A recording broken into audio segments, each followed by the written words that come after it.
Okay, we're streaming live. Okay.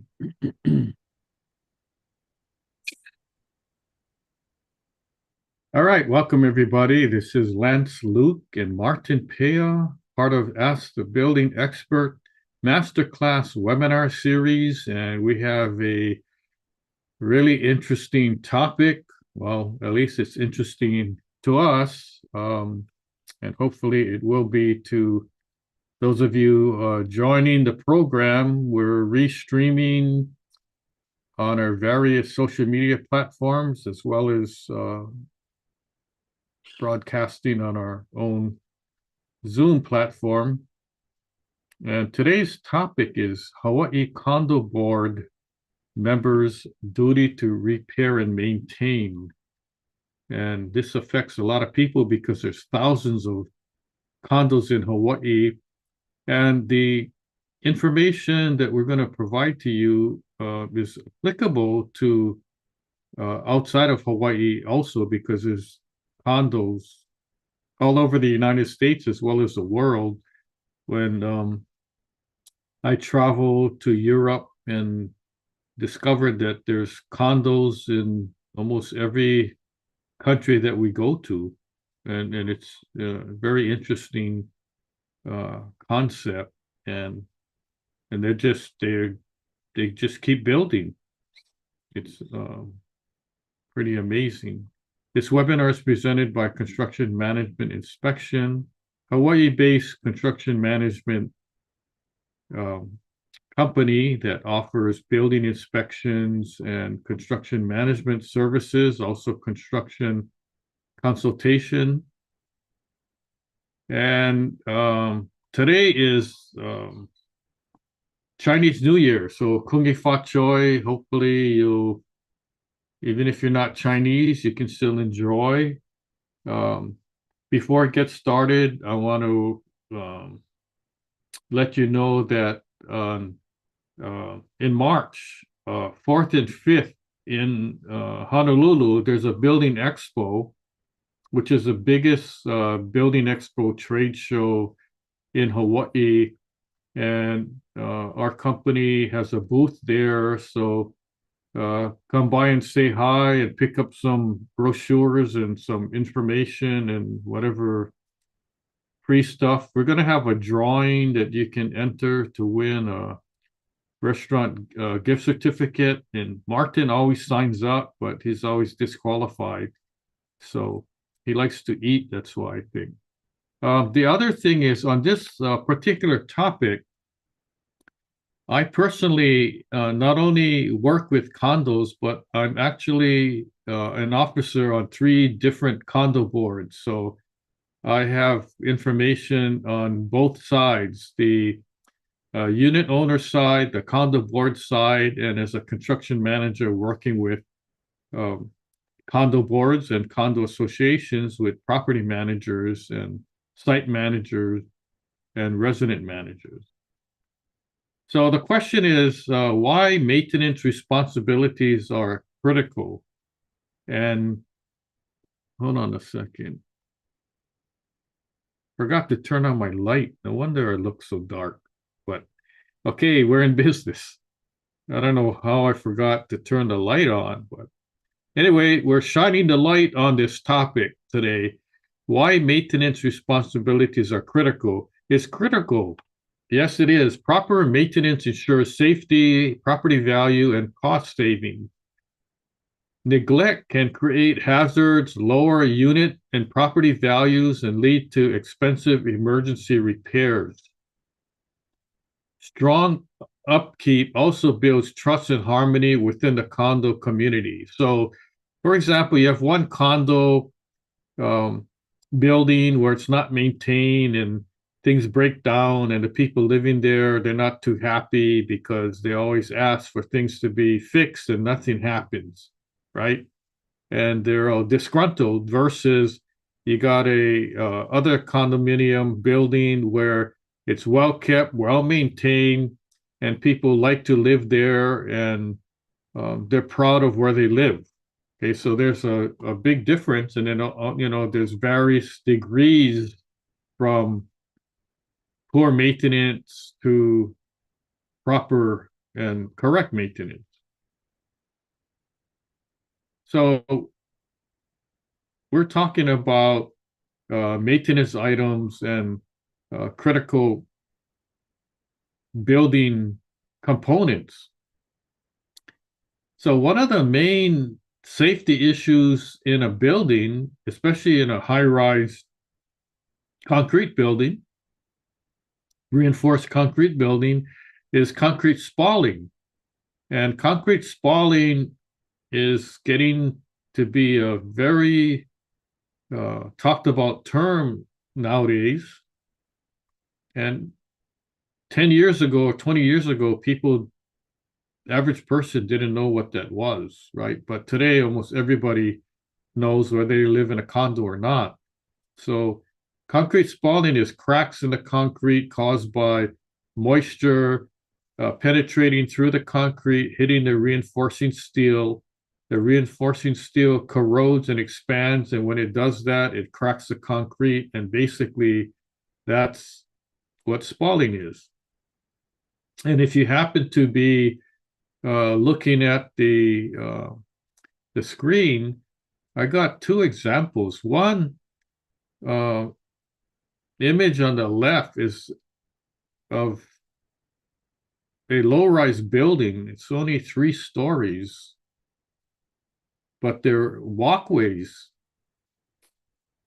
weren't maintained, and we started chipping the concrete out to repair the spalling. As you can see, the railing was ready to topple over, and there's some situations where the entire walkway needed to be chipped out and repoured because it was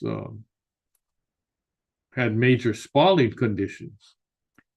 And then the image on the right is of a wall, and you can see the rebar corroded and the concrete was just kind of crumbling. So concrete spalling is a major repair item, and it could be very expensive if it's neglected. So the key takeaway is always try to get your spalling fixed and don't wait, because the longer you wait, the worse it gets and the more costly. And we're talking about money issues.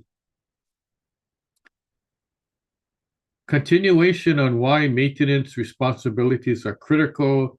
We have piping, cast iron drain piping, and not necessarily all the pipes are outside of the building. There's some pipes where if it's a parking deck, it could be located outside. Some are inside or embedded in concrete. For the most part, on a high-rise building, or even on a low-rise building, even townhouses, your piping is all inside the building for the most part. So if you have cast iron pipes that are corroded and they so bad that they're leaking, that's not a good thing, where you have now sewage water leaking into the interior of condo units. Okay, so that's not a good situation. What is the lifespan of cast iron piping? The lifespan is between 40 to 50 years old. So look at the age of your building. And if your building is older than 40 to 50 years, you're overdue for cast iron pipe replacement. Okay, so that's a good rule of thumb. You look to see how long does that component last, and how old is your building. Okay, and then also there's a reserve study that you can look at as a financial guide to when building components need to be replaced. So thus far, we talked about concrete spalling and cast iron drain piping. We have asphalt. You have roadways that, oh, there's potholes. Well, what happens, right? If you're government, you don't replace the whole road. If there's a couple potholes, you just patch the potholes, right? But the bottom line is that these patching of potholes, right, or areas that are uh, raveled up, that's only temporary patching. That's not permanent. So you want to get to the point where you're not always spending money, throwing money on band-aid fixes. You want to fix it the right way. And then you have your concrete parking decks. When you see these dark lines, right, that's actually exposed rebar, right, reinforcing steel. So what happened is the reason why you see it is because it corroded so much that it cracked the concrete topping, right? And in some cases, the rebar is located too close to the top of the concrete. And that's why when it rains, the steel gets wet too easy. It should be located 2 inches below the surface of concrete, but in this case, it's not. And then what happens? It's patch repair. Maybe the repair wasn't done correctly. They just chip out the concrete and they pour new concrete over it without treating the rebar or taking the rust off. And then in about a year or two, the same thing happens. So if you see, like in the image on the right, where there's lighter colored concrete, okay, in the geometric shape, like the rectangle and a big square, right? That's a patch. So that's a previous repair. And guess what? The repair is not lasting, and now it got to be repaired again. So it's not looking too good. And then if you look at the bottom, that area that's gouged out that looks like a pothole, that wasn't even repaired. And part of it was, if you look closely, you can see a cigarette butt. So people think, there's a hole there. I guess I'll throw my cigarette in there or something. So it's just not looking too good. It's unsightly, but what happens if you got multiple locations of this and then water starts penetrating through, and then this is a parking deck now. So this is the top of the parking deck. You go below after heavy rain or during the heavy rain and you see water dripping down. That's not a good sign because water is now penetrating to the concrete and all the steel in the concrete is getting corroded. And if the condition keeps up, this parking deck could collapse eventually. Okay, so it's a big safety issue. So that's what we're talking about here. And then other items like roofing. This is a roof from a townhouse where the shingles are old and they just deferred maintenance. And then another important life safety is fire alarm system. Some buildings are so old, the fire alarm system doesn't work that good, right? You pull it and you're supposed to activate the alarm with the bells. Some of the bells don't even work or they're too corroded. Uh, they may work, but people can't hear them because they got too old. The bell got too old. So every year, the fire alarm system should be tested. And if it's too old, it should be upgraded. Now, here's a caveat on some buildings. In order to upgrade your fire alarm system, you have to upgrade your electrical system because the buildings are too old. And an upgrade of fire alarm system and your elevator, right? They have the components have to basically talk to each other. And that's why you need to upgrade your electrical because the electrical controls both your fire alarm system and your elevator operation.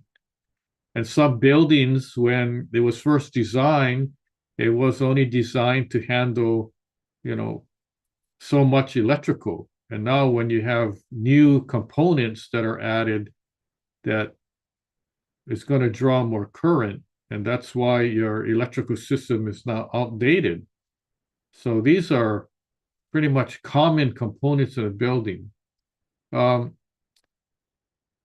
so there's other building components that aside from concrete spalling and roofing, there's electrical, plumbing, let's see, structural, which could include concrete spalling.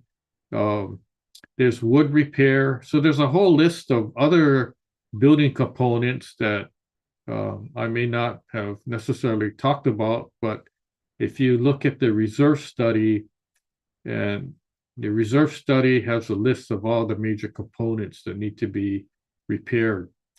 Now, when I say that the repair and maintenance is required, okay, I'm using the specific condo documents for each condo, and that document is basically called your condo declaration or your declaration, and that's part of your condo governing documents, and commonly known as condo docs or condo documents.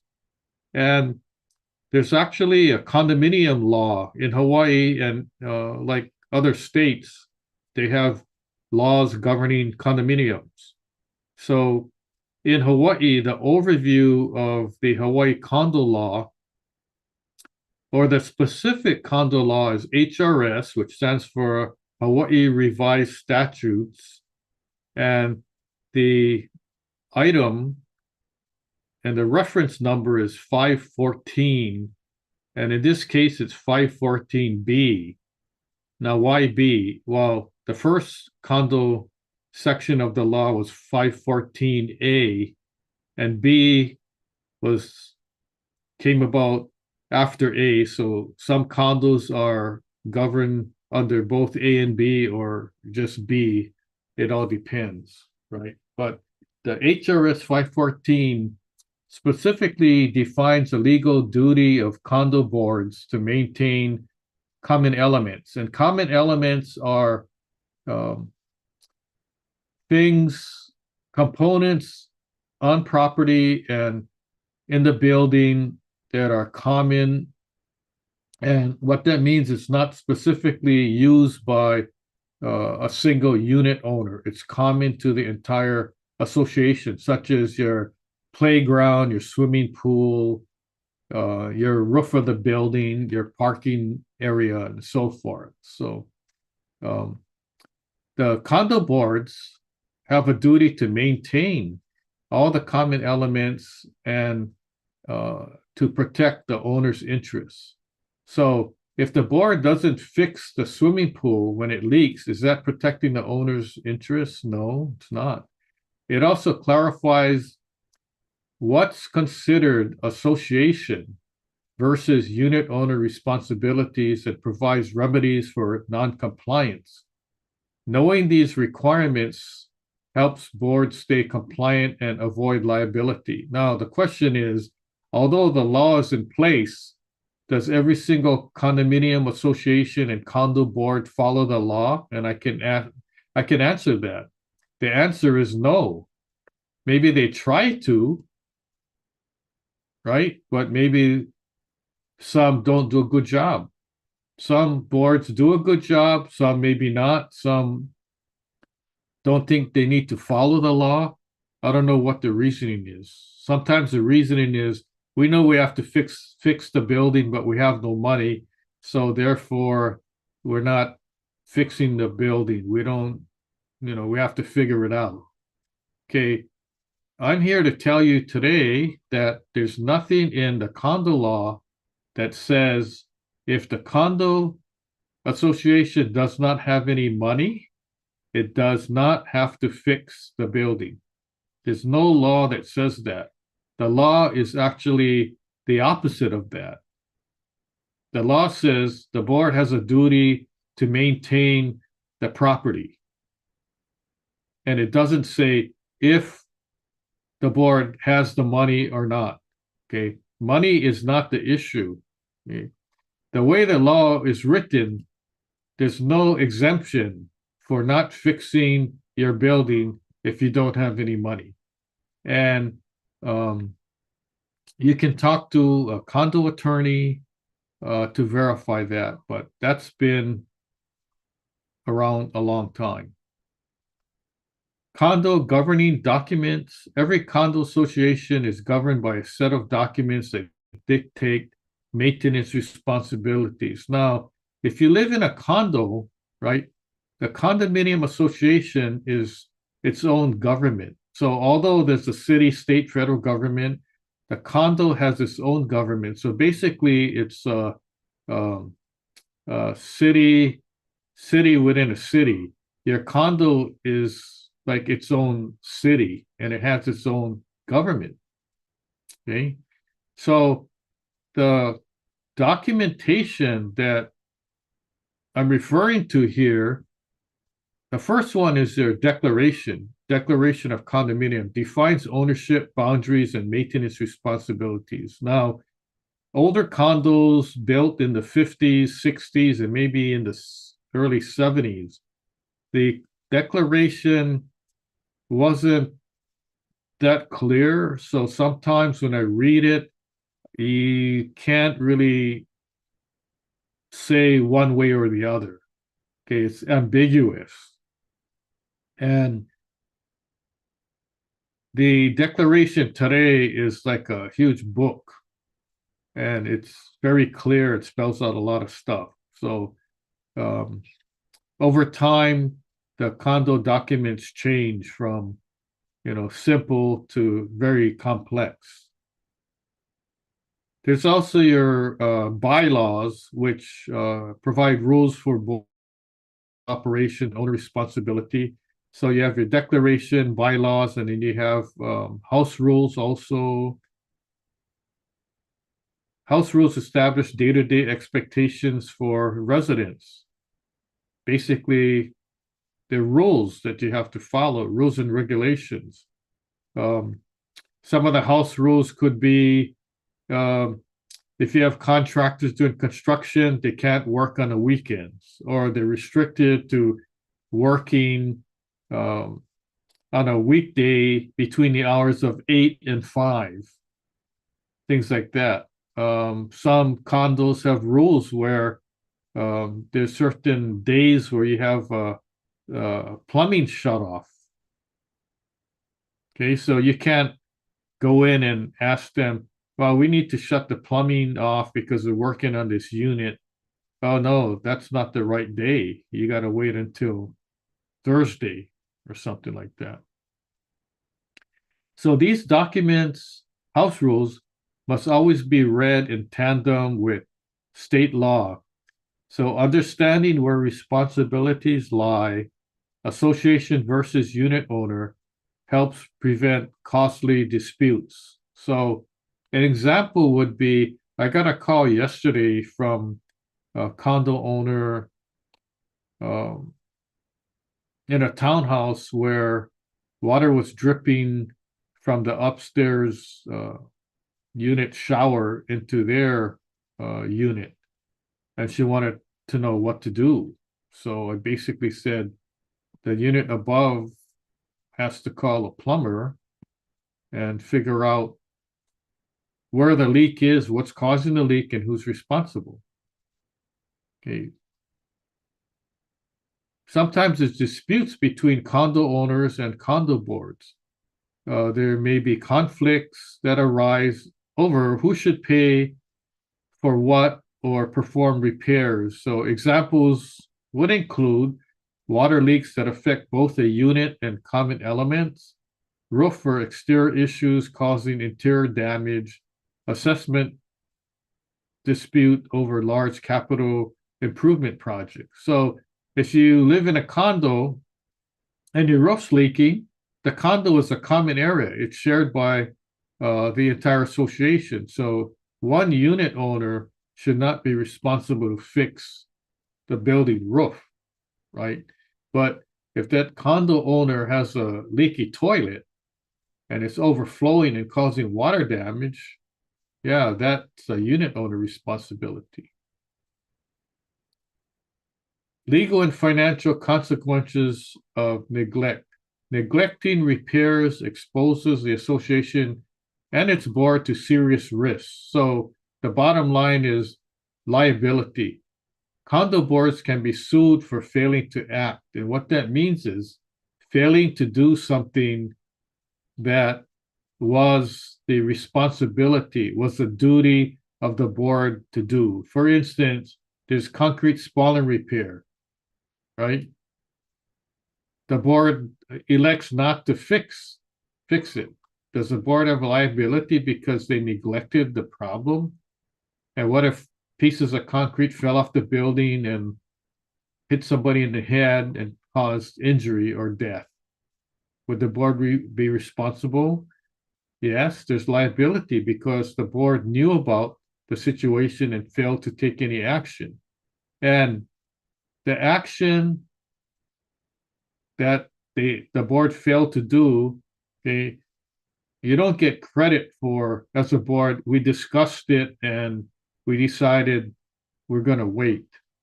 Or we talked about it and we know it's a problem, but we have no money, so therefore um, we're going to wait until we have money. All those reasons, I call them excuses, aren't going to fly because when somebody sues a condo board, they're going to bring out all the documentation. They're going to bring out the declaration and point to paragraph C on page 52 that says the board has a duty to maintain the property. Or they're going to go and look at HRS 514B and recite the section that says the same thing. The board has a duty to maintain the property. Okay, they can't escape from that. Some more issues. Neglecting repairs exposes the association and its board to serious risks. So if the board decides not to fix the spalling, guess what? And there's a problem. Not only the board can be sued, but the entire condo association. So that's the risks. Fines, penalties, governmental authorities may impose sanctions. Somebody may call DPP, the building department, to come and look, and then the inspector will take a look and go, yeah, I'm going to issue a citation. It's spalling to me. This should be fixed. And then it becomes more of a problem when you have the government on your back. Also, there's insurance issues. Neglecting repairs exposes the association and the board to serious risks, not only in liability, but insurance. Claims may be denied if negligence is proven, or the insurance company may say, you know, we told you guys to fix your piping. You didn't fix, and there's more claims. We're not going to pay on any more claims. In fact, when your policy comes up for renewal, we're not going to renew. Go find another insurance company because we don't want to take the risk. We're losing too much money on claims because you guys aren't following what we tell you, right? You're just basically ignoring us. And can insurance companies do that? Yes, they can, and they've done it. What else? Financial burden. Deferring maintenance leads to higher costs later. So if you don't fix anything today, right? And you say, well, we're going to fix it next year or 5 years from now. Is the cost to fix that item going to be the same next year or 5 years from now? No, it's going to be more expensive. Even if there's no extra work, the fact of inflation, the cost of building materials go up, the cost of labor goes up if that item remains the same and there's no extra cost. But if you have a roof that needs to be fixed today at a cost of $100,000, 5 years from now, is it still going to cost $100,000? The answer is no. It's going to cost more. But what happens if you don't fix your roof and now not only the $100,000 that you need to fix your roof cause more damage, cause concrete damage, paint's peeling off the building because of the roof leak. It caused interior drywall damage. So you add all that to the actual cost of the roof and, you know, your bill's a lot higher. So best practices for condo boards: fulfill your duty of care. Board members should be proactive in management practices. And what should board members do? Conduct regular building inspections. You can do it yourself. You can ask your property manager, site manager, resident manager. You can hire um, third-party inspectors. You can hire construction managers. You can ask contractors, come and take a look and let me know what you see. And can you give us a report? I mean, there's different things that can be done. Also, you want to establish a preventive maintenance plan for everything that needs to be fixed. You want to have some kind of plan on what to do, how to fix it, what should we do. You shouldn't just ignore it or say, well, it's on a reserve study, so uh, we don't need to fix it 5 years until 5 years from now. Well, if it's a problem now, you should address it now, even if it's small. That'll save you headache. The other thing is communicate clearly with owners. Okay, unit owners want to know what's going on, even if they don't show up at board meetings or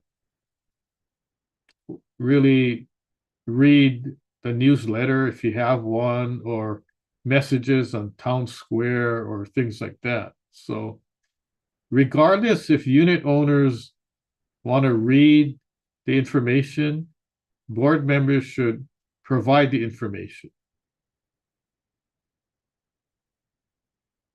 Also, budget transparency and fund reserves properly. First of all, get a reserve study done and make sure you follow and update the reserve study. Some boards, they get the reserve study done and they don't follow what's in the reserve study, and then they get into trouble. Okay. So that's another takeaway.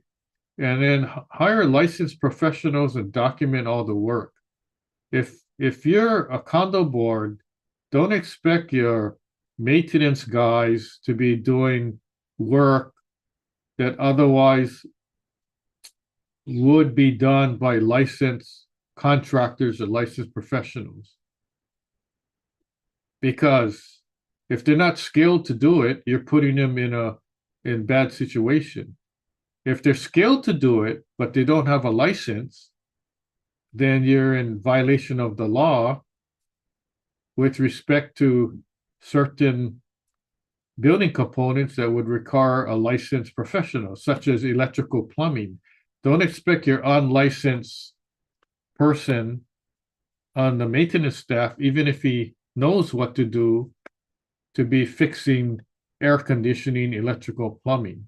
Okay, that, and then also be aware of the OSHA law.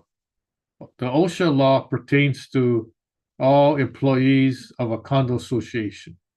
Okay, not only workers from a general contractor, or if they're in the union, they have to follow OSHA, but if they're not, they don't. No, OSHA also governs private businesses, including condo associations. Okay, review and update your policies regularly. And then at the heart of all board decisions is a duty to protect residents. Compliance with HRS 514B and governing documents safeguards both people and property. Boards should foster a culture of safety by educating owners about maintenance standards. Planning proactively for long-term building needs. That's where the reserve study comes into play. Then at the heart of all board decisions is a duty to protect residents. And once again, compliance with HRS 514B and governing documents safeguards both people and property. So not only the people, residents living there, it could be, doesn't have to be owners, tenants, vendors, anybody that comes to the property. should be protected. Boards should foster a culture of safety by seeking guidance from experts and legal counsel when necessary. Strong leadership ensures that condo communities remain safe, livable, and financially stable. The conclusion for today's masterclass webinar: the duty to repair and maintain is not just a legal requirement, it's a moral obligation to protect residents and preserve the community. Boards that act with foresight and transparency safeguard both property values and lives. So if you're on the board and you want to be friends with people and you say, let's not raise the maintenance fees, or let's not fix this because it's going to require a special assessment, and you want to be the nice guy, that's not the right thing to do, right? Being a nice guy versus following what the state law and your condo documents say is something that is very important. Now, what you missed, we've given a whole bunch of webinars. It's all previously recorded and it's all on our website. You can watch anytime. What's coming up, go to our website and see what future master classes we have. And you say, well, how do I go to your website? It's askbuildingexpert.now.site. And we have other expert websites within that website. We have national building expert blogs and webinars, webinar topics. Almost every topic I think we've covered already on buildings: roofing, concrete spalling, cast iron drain piping, electrical, asphalt, those kind of things. And then we have a bunch of books that are available, and we put these out in addition to our webinars to help educate, and knowledge is power. So the more information you know, the better to help the cause. We got a couple other websites we built, buildingcode.now.site and constructionexperts.now.site.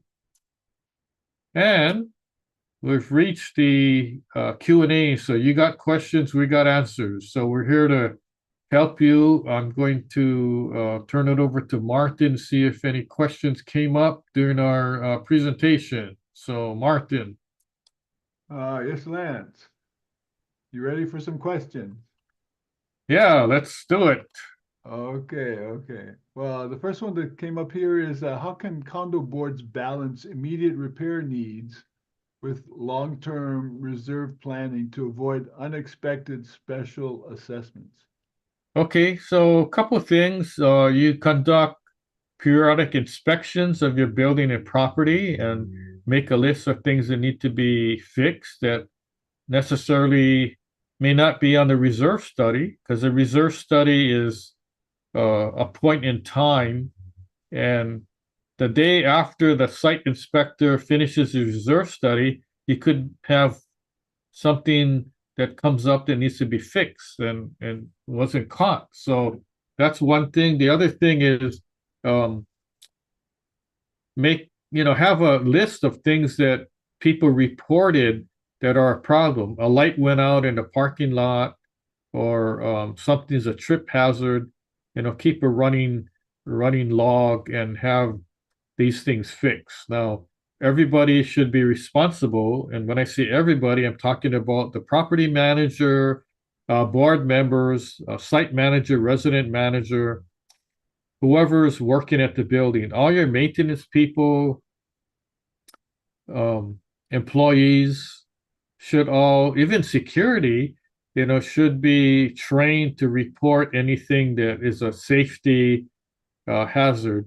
In addition, refer to the reserve study, because that's your not only your financial guide, but that gives you an idea of all the building components and when it needs to be repaired or replaced. So there's a lot of different helpful guidance documents, in addition to calling professionals to come and take a look at something that is not working, or you feel needs to be maintained. So, I mean, there's a lot of things that could be done, and if you take the necessary steps to do it, I think you'd be way better off. Okay, Lance, thanks very much. Yeah. Let's see what's next on our questions here was in cases where governing documents in HRS 514B appear to conflict, what should board members prioritize to stay compliant?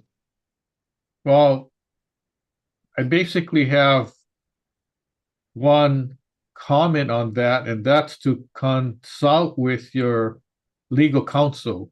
Whoever the attorney is for the condo association should be asked to review the governing documents and render a legal opinion, and let the attorney handle that, because none of us are attorneys. We don't understand how to read the legal documents and things like that. So the declaration was written by an attorney. So sometimes the average person cannot understand it or needs a opinion on it, especially when there's a conflict of language in the condo documents versus state law. Usually, state law would preempt, um, but I would say get the attorney to review it and give an opinion.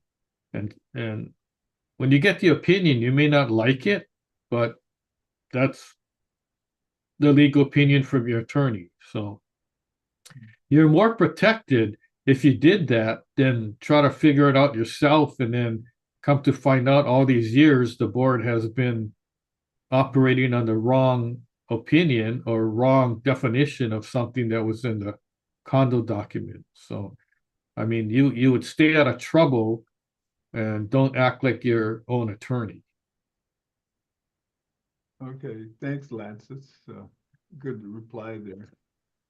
The next question that's come up here is what strategies can boards use to prevent minor maintenance issues like leaks or cracks from escalating into major legal disputes?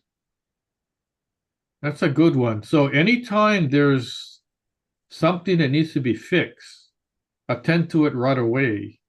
Or I'm not saying fix it right away. I'm saying if it's your responsibility, get it fixed. If it's not, let's say it's a unit owner, then you need to convey the message to the unit owner that it's their responsibility. So no matter what you do, the bottom line is get the problem addressed, get the problem fixed.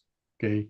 Because sometimes the unit owner will think it's the association's problem and not fix anything, and then vice versa. So instead of assuming or presuming that it's one person's responsibility, you got to get down to the bottom and say, look, this is your pipe that's leaking, you fix it. It's not association pipe, or we don't know what it is. Let's go and find out, right? Or in some cases, uh, lanai railing comes loose, and then come to find out, the property manager told the unit owner that he had to fix it. And the unit owner says, oh, wait a minute. I don't, that's a common area, common element. I don't own the railing. And so got to be clear. And then what happens in that case is nothing gets fixed for a while because they're fighting amongst themselves, deciding who's responsible. And in the meantime, the problem gets worse. So it's best to the best practice is to take the bull by the horns and either get it fixed or make sure it's fixed if it's not the board's responsibility. Oh, so Lance, I guess along that line, you had mentioned about the railing and being a common area. Is there a clarity in the documentation of the board as far as what is common areas that they're responsible for as owners or not? I mean, I know common areas is really for the board to handle, but I guess a lot of condo owners, I would think, aren't clear on what they're responsible for and what they're not responsible for. Is that Yeah, it would be in the declaration.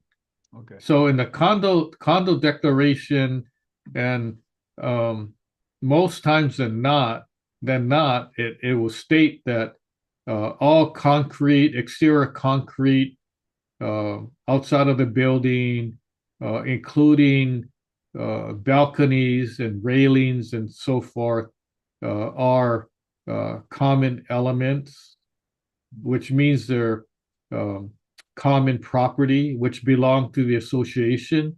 Although um, there's a term called a limited common element, and what that means is in a balcony, nobody else is going to be using the balcony railing because no one can get to that balcony.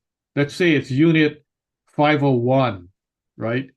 501's balcony is considered a limited common element because only unit 501 has the right to use their own balcony, but they don't necessarily own the balcony for as far as legal purposes. The balcony is owned by the condo association, including the railing, right? So although um, owners 501 has exclusive use, they don't own the balcony, so they cannot say no one's allowed on their balcony if the the building's doing spalling repair. Okay, something like that. So Okay, sometimes, I mean, this example is pretty clear, but some examples may not be so clear. Like in the case of a plumbing pipe inside the building in the unit, and normally what the declaration says that if it's that pipe only serves that one single unit, then it becomes the unit owner's responsibility. If it's shared by two or more units, or it taps in when it taps into the main, that's the building main piping, then it becomes a condo association responsibility, is considered a common element. So sometimes it gets really gray with piping because whose pipe is it? We don't know. You have to cut open the wall to go look and see, right? So sometimes it's not that clear, and it needs to be resolved.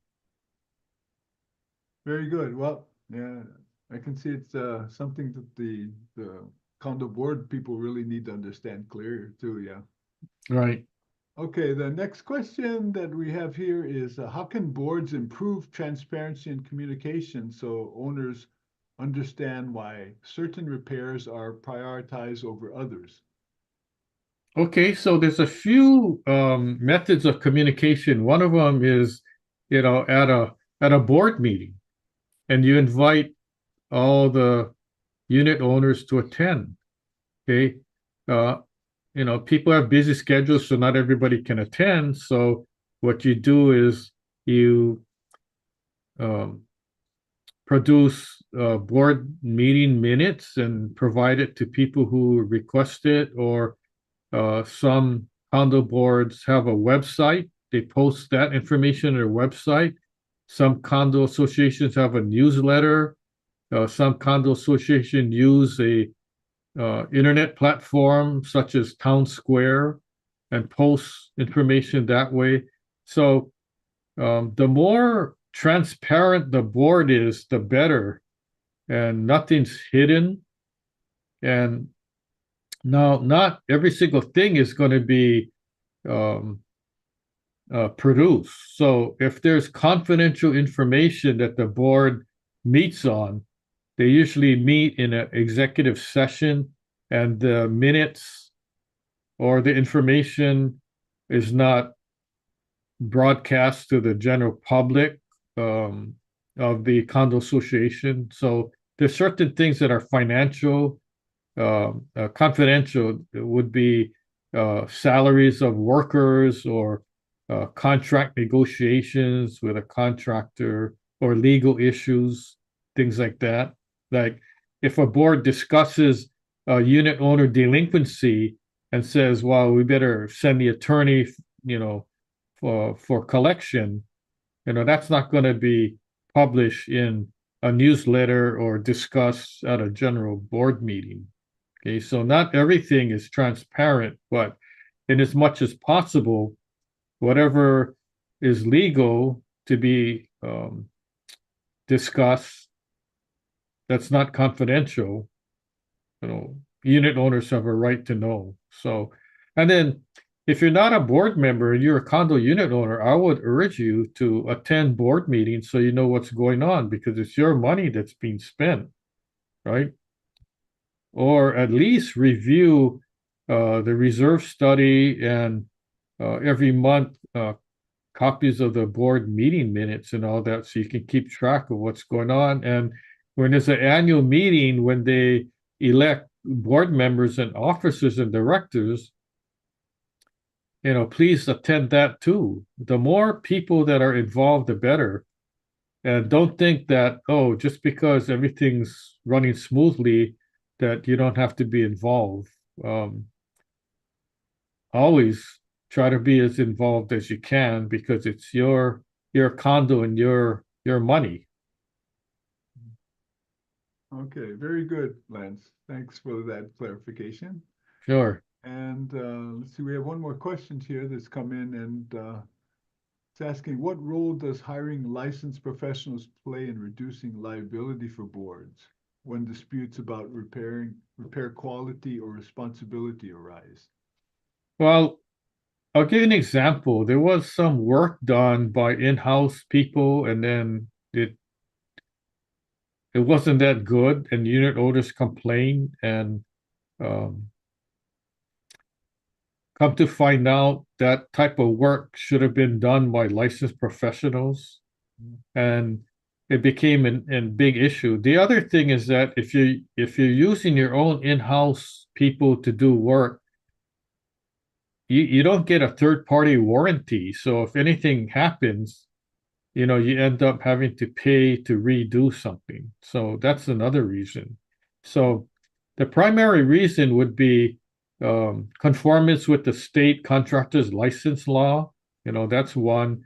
Two is there's no warranty that you get. And then you may be exposing your workers to a situation that they're not prepared to deal with. For instance, there's one condo that they wanted to save money, so they had a licensed contractor, but they wanted to use their own maintenance guys to um, chip out a concrete slab in these townhouse units and then dig the dirt out to expose the plumbing pipe so that the plumbing contractor can go and replace the pipes. And I found out that the maintenance guys one was a maintenance guy and two guys were landscape people that were on payroll. They were employees of the condo association. And they had no training in digging a trench. They weren't skilled in using um, a concrete saw and a jackhammer, and that became a safety issue for me. And then I found out that none of them had any OSHA training, and the resident manager said, "Oh, it's in a private condo. We don't have to follow OSHA laws." And I said, "Who told you that?" I said, "Oh, they're not licensed contractors, so OSHA doesn't apply." I said, "Okay, so here's the deal. The OSHA regulations apply to employees of a condo association. They don't have to be licensed as a licensed contractor. They don't have to be in the union." And that manager was taken aback. She said, "What? What? I thought, we don't have to follow OSHA." I said, all your employees of the condo association are still governed under the OSHA regulations. So here's what I want you to do. They can't do any of the work anymore. They have to go through training. And then the OSHA training actually includes what kind of PPE to wear, right? Like if you're saw cutting concrete and using a jackhammer, you have to wear steel-toed construction boots. You cannot just wear your regular, shoes that you wear when you're landscaping, doing minor picking up, raking leaves and all that. So, and then gloves, you have to wear gloves. They weren't wearing gloves. They had no PPE or anything. And they were in a trench 4 feet down. So there's different OSHA requirements for different situations, and they didn't even know any of that. So that was kind of a wake-up call. All right, so I think I talked enough about that, but we got any other questions or comments that came up? No, I haven't seen any on our social media side, and let's see about our webinar here. I don't see any other questions or chat activity here. Oh, We're okay, good. good. So hopefully um, we gave the right message that if you're on a condo board, you have a duty, responsibility, and you have to follow the law in getting your buildings fixed up. And somehow you're responsible as a board member if you have no money, not enough money to find the money. How are you going to do that? Maintenance fee increase, special assessment, or getting a bank loan. I know it's painful to deal with, but that's what your duty is as a condo board member. So um, condo unit owners, you that aren't on the board, property managers, it's all there in the law, and we just want our buildings safe and fixed up, and that's our message for today. So, on behalf of Martin and myself, thank you for tuning in and watching. We hope you got a little bit more insight into this subject, and we'll do the right thing if you're a condo board member. So, sign up for the next masterclass webinar, and then we'll see you at the next one. Thank you very much.